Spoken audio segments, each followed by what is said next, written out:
పాల వ్యాపారం చేస్తున్న శారద, సుబ్బయ్య అనే పుణ్య దంపతులు తెలియని వాళ్ళుండరు. ఏ కల్తీ చేయకుండా స్వచ్ఛమైన పాలుని మార్కెట్ ధరకి ఇంటి దగ్గరే అమ్ముతుంటారు. నచ్చిన వాళ్ళు తీసుకెళ్తుంటారు. నచ్చని జయమ్మ లాంటి వాళ్ళు ఎప్పుడు సమయం దొరుకుతుందా, ఎప్పుడు గొడవ పెట్టుకుందామా అని తన 2 కళ్ళని 1000 కళ్ళు చేసుకుని శారద ఇంటి చుట్టుపక్కలే తిరుగుతూ ఉంటుంది. కానీ శారద ఆ అవకాశం ఇంతవరకు ఇవ్వలేదు. ఒకవేళ కోడలొచ్చి ఆ అవకాశం ఇస్తే అప్పుడు జయమ్మ సంతోషం అంతా ఇంతగా ఉండదు.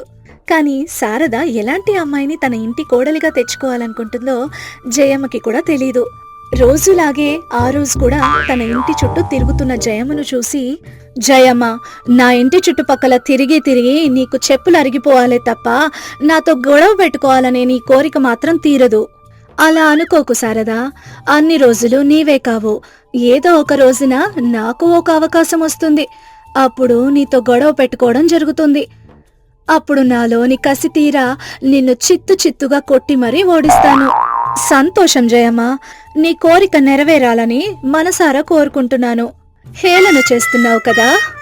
అయినా జయమ్మ, నేను నిన్నొక ప్రశ్న అడుగుతాను, నాకు ముక్కుసూటిగా సమాధానం చెప్తావా? ముక్కుసూటిగా చెప్పకుండా మూతిని 3 వంకరలు తిప్పుతూ చెప్పే అలవాటు నాకు లేదు శారదా. అది ముఖ్యంగా నీ దగ్గర. అడుగు శారదా, నువ్వు చెప్పమన్నట్టుగా ముక్కుసూటిగా చెబుతాను. ఎందుకు జయమ్మ, నేనంటే నీకింతలా ఈర్ష, ద్వేషం, పగ, ప్రతీకారం? నీకంటే ముందు ఈ ఊర్లో పాల వ్యాపారం చేసిందెవరు శారదా? నువ్వే కదా జయమ్మ. మరిప్పుడు చేయకపోవడానికి కారణం నువ్వే కదా శారదా. నువ్వు మాట్లాడుతోంది తప్పు జయమ్మ. నువ్విప్పుడు పాల వ్యాపారం చేయలేకపోవడానికి కారణం నేను ఏమాత్రం కాదు, నీలోని దురాసే. తక్కువ పాలల్లో ఎక్కువ నీళ్లు కలుపుతూ నీకు నచ్చిన ధరకి అమ్మేదానివి. నా పాలు, నా నీళ్లు, నాకు నచ్చిన ధర. అసలు నువ్వు పాల వ్యాపారం ఎందుకు పెట్టుకున్నావు శారదా? ఇది మరీ బాగుంది జయమ్మ. నువ్వు మాత్రమే బ్రతకాలా? మేం బ్రతకొద్దా? నాకు నచ్చిన వ్యాపారం, నేను మెచ్చిన వ్యాపారం ఈ పాల వ్యాపారం. మా ఆయన, నా కొడుకు సహాయంతో నడిపించుకుంటున్నాను. స్వచ్ఛమైన మనసుతో స్వచ్ఛంగా వ్యాపారం చేసుకుంటున్నాను. డబ్బులతో పాటు కొంచెం పుణ్యం కూడా సంపాదించుకుంటున్నాను. తొందరలో నేను కొట్టే దెబ్బకి ఏ పుణ్యం నిన్ను కాపాడలేదు శారదా. సరే జయమ్మ, నన్ను కొట్టడానికైనా తిట్టడానికైనా ఇలా రోజు నా ఇంటి చుట్టుపక్కల తిరగడానికైనా బలం, ఓపిక కావాలి కదా. గిన్నె తెచ్చుకో జయమ్మ, ఏ కల్తీ లేని ఆవు పాలు పోస్తాను, తాగు, బలం వస్తుంది అని శారద చెప్పగానే జయమ్మ కోపంగా అక్కడి నుంచి వెళ్ళిపోతుంది. ఇంత జరిగినా కూడా కొంచెం కూడా బుద్ధి తెచ్చుకోలేదు. అయినా మంది మీద పడి ఏడవడం ఎప్పుడు మానుకుంటుందో ఏమో. పెద్దలు ఊరికే అన్నారా, చేసుకున్న వాళ్ళకి చేసుకున్నంత అని. అత్యాశకు పోయింది. ఇప్పుడు అడుక్కు తినే పరిస్థితికొచ్చింది. అయినా కొంచెం కూడా మార్పు లేదు. తను నాశనమైపోవడానికి నేను కారణమని నన్ను తిట్టుకుంటూ ఉంటుంది అని తనలో తాను అనుకుంటూ ఉండగా కూరగాయల సంచితో పాటు పెళ్లిళ్ల పేరయ్యని తీసుకుని ఇంటికొచ్చాడు. శారద సంతోషపడింది. అరెరే, పేరయ్య గారా, రండి రండి, చాలా రోజులకొచ్చారు. చాలా రోజులకు వచ్చినా శుభవార్తతో వచ్చారు శారద. లోపలికి పదండి, నేను ఈ పాల డబ్బాను కడిగి వస్తాను. సరే శారద అని పేరయ్యని తీసుకుని ఇంట్లోకి వెళ్ళాడు సుబ్బయ్య. పేరయ్య శుభవార్తతో వచ్చాడంటే ఖచ్చితంగా కొడుకు సురేష్కి సరిపడే సంబంధం తీసుకొచ్చుంటాడు. వెళ్ళి మాట్లాడాలి అని డబ్బాలు తీసుకుని వెళ్తుంది. ఇంట్లోని సోఫాలో పేరయ్య, సుబ్బయ్య కూర్చుని సరదాగా మాట్లాడుకుంటూ నవ్వుకుంటూ ఉన్నారు. శారద నీళ్లు, టీ తీసుకొచ్చి ఇచ్చింది. పేరయ్య వాటిని పుచ్చుకున్నాడు. శారద కూర్చుంది. శారదమ్మ తల్లి, మీరు నాకు చెప్పిన లక్షణాలతో ఒక చక్కని అమ్మాయిని చూశాను.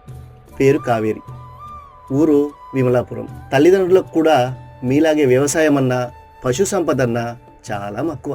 కావేరి ఇంటర్ వరకు చదివినా ఇంటి పని, వంట పనితో పాటు పాలు పితకడం, పేడ తీసి పాకని శుభ్రం చేయడం, పశువులను మేతకు తీసుకెళ్లి జాగ్రత్తగా కాపాడడం, ఇలా చెప్పుకుంటూ పోతే చాలా మంచి లక్షణాలు ఉన్నాయి తల్లి. అని చెబుతుంటే శారదా సుబ్బయ్యలు చాలా సంతోషపడ్డారు. పెళ్లి చూపులకు ఏర్పాటు చేయమన్నారు. పేరయ్య సంబరంతో ఆ విషయాన్ని కావేరి తల్లిదండ్రులు సుభద్ర, రమణయ్యలకు చెప్పాడు. వాళ్ళు సంబరపడ్డారు. పెరట్లోని పూలకి నీళ్లు పోస్తున్న కూతురు కావేరి దగ్గరికి వచ్చారు. అమ్మ కావేరి, నిన్ను చూసుకోవడానికి రేపు పేరయ్య చెప్పిన అబ్బాయి వాళ్ళు వస్తున్నారు తల్లి. అమ్మా, అన్ని విధాలా నచ్చితేనే చేసుకుంటాను, లేదంటే లేదు అని చెప్పగానే సుభద్ర వెళ్ళిపోతుంది. ఆ రోజు రాత్రి సురేష్ పొలం నుంచి వచ్చి అన్నం తింటుండగా శారద పెళ్లి చూపుల గురించి చెప్పింది. అమ్మా, అన్ని విధాలుగా బాగుంటేనే చేసుకుంటాను, లేదంటే లేదు.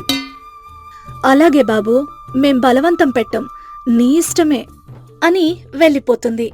అలా ఆ రోజు గడిచింది. మరుసటి రోజు సురేష్ కావేరీలకు పెళ్లి చూపులు ఏర్పాటు చేశారు. ఒకరిని ఒకరు చూసుకున్నారు. ఒకరి అభిప్రాయాలు ఒకరు తెలుసుకుని నాకు అబ్బాయి నచ్చాడు అని పెళ్లి కొప్పుకున్నారు. ఇరువురికి పెద్దవాళ్ళు సంతోషంతో మంచి రోజున అంగరంగ వైభవంగా పెళ్లి చేస్తారు. కావేరి అత్తగారింట్లో అడుగుపెట్టింది. జయమ్మకి సంతోషం వేసింది. ఈ కోడలికి అత్త మీద చాడీలు చెప్పి శత్రువుగా మారుస్తాను, శారదని దెబ్బతీస్తాను. దాంతో శారద చేస్తున్న పాల వ్యాపారం మూతపడుతుంది. మళ్ళీ నేను నా పాల వ్యాపారాన్ని చేసుకోవచ్చు అని కావేరితో మాట్లాడే సమయం కోసం చూస్తూ ఉంటుంది. కావేరి చక్కగా ఏమాత్రం విసుగు తెచ్చుకోకుండా అన్ని పనులు చకచకా చేస్తూ అత్త శారదాకి సహాయంగా ఉంటుంది. ఆవులతో మాట్లాడుతూ వాటిని మచ్చిక చేసుకుంటుంది, గడ్డి వేస్తుంది, నీళ్లు పెడుతుంది. కోడలా, ఇంటి పని, వంట పని, పశువుల పని, పాక పని, ఇలా అన్ని నువ్వే చేసుకుంటూ పోతే ఇక నేనేం చేయాలి చెప్పు? బయట కూర్చుని పాలమ్ముతూ ఉండండి అత్తయ్య, అది రోజు చేసే పనే కదా కోడలా.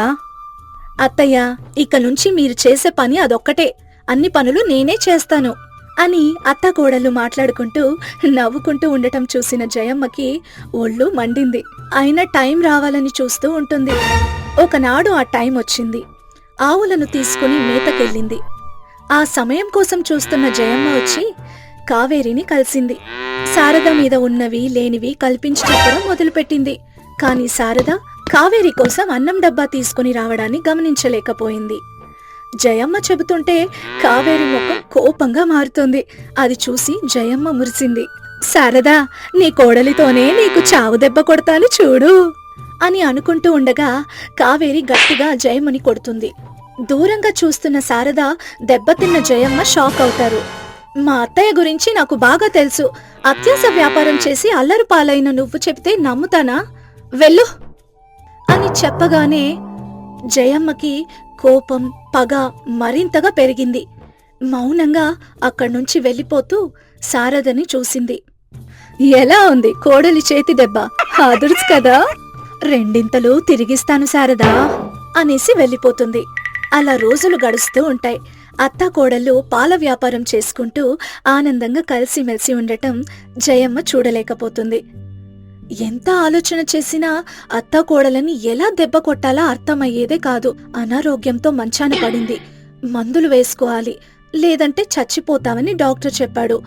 జయమ్మకి డాక్టర్ మాటల్లో నుంచి ఒక చెడు ఆలోచన పుట్టింది. ఓ రాత్రివేళ మందు కలిపిన గడ్డిని అత్త కోడల ఆవులకు తినిపించింది. ఎవరూ చూడటం లేదని చకచకా తన ఇంటికొచ్చింది. తెల్లవారుజామునే పాలు పితకడానికి అత్త కోడళ్ళు పాకలోకొచ్చారు. 2 ఆవులు చనిపోయి ఉంటాయి. ఒక ఆవు బతికి ఉంటుంది. ఆవులు చనిపోవడంతో అత్త కోడళ్ళు తండ్రి కొడుకులు బోరున ఏడుస్తుంటారు.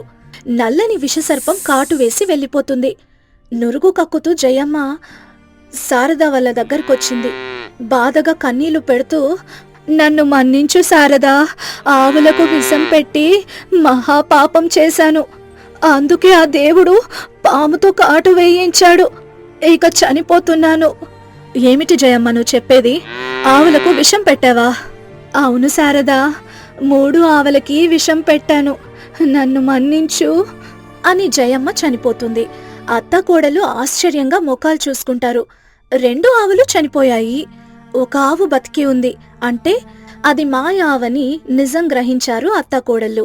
చనిపోయిన ఆవులతో పాటు మరొక గొయ్యి తీసి జయమ్మని కూడా పాతిపెట్టారు. ఇక మిగిలి ఉన్న మాయా ఆవు ఇచ్చే పాలతో చక్కగా అత్తాకోడళ్ళు పాల వ్యాపారం చేసుకుంటూ జీవిస్తూ ఉంటారు.